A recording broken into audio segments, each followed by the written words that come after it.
holistic nutritionist in Toronto, Canada. And today I'm going to show you a recipe using the Phase 2 moon seeds. This is sort of a take on halva, which is traditionally made with sesame seeds and tahini. But today I used sesame seeds and sunflower seeds with my pouch of Phase 2 moon seeds, mixed with a couple of other ingredients to make this kind of sweet and savory treat that you can enjoy throughout Phase 2. So let's get into the recipe. Okay, so to start our fudge recipe today, we are going to take 1 pouch of Phase 2 moon seeds. I've previously ground them up just to speed up the process, but you can always grind them in the blender as well.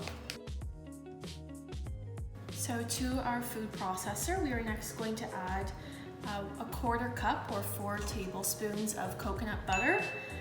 I really like using coconut butter because it has a great natural sweetness, but you can always substitute any other kind of nut butter that you have on hand. Okay, and then we are going to add a teaspoon of vanilla extract. There is also the option to add in a sweetener, so you can do a tablespoon of maple syrup, honey, yacon syrup, anything like that. So I'm just going to put a splash of that in today. And next we're going to add Ceylon cinnamon. It's a great addition to this recipe because cinnamon actually has some blood sugar balancing properties as well as a great flavor. So we'll do about 1/2 teaspoon of that. I'm just going to eyeball it. And finally we're going to add a pinch of salt. Okay, and then we're going to blend it up. It might take a couple minutes, so I'll just keep scraping it down throughout.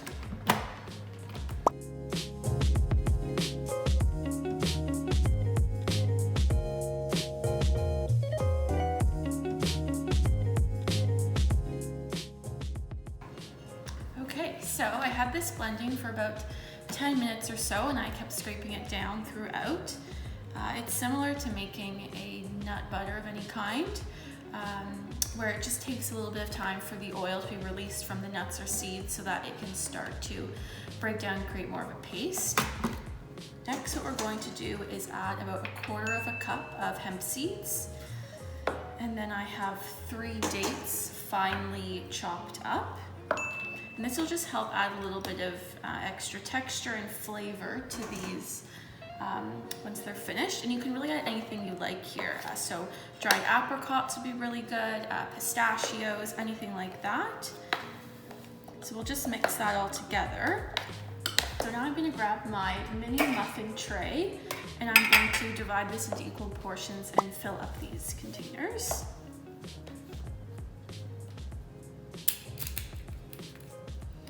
And then you just want to press them down into the liner there. As an alternative, you can also just do it in one big bar and then cut it up into slices. I just find this is a really easy way to pack it if I'm on the go. Okay, and so this is the final product. So you've got 14, you can store them in the fridge or freezer and have one each day throughout Phase 2. Enjoy!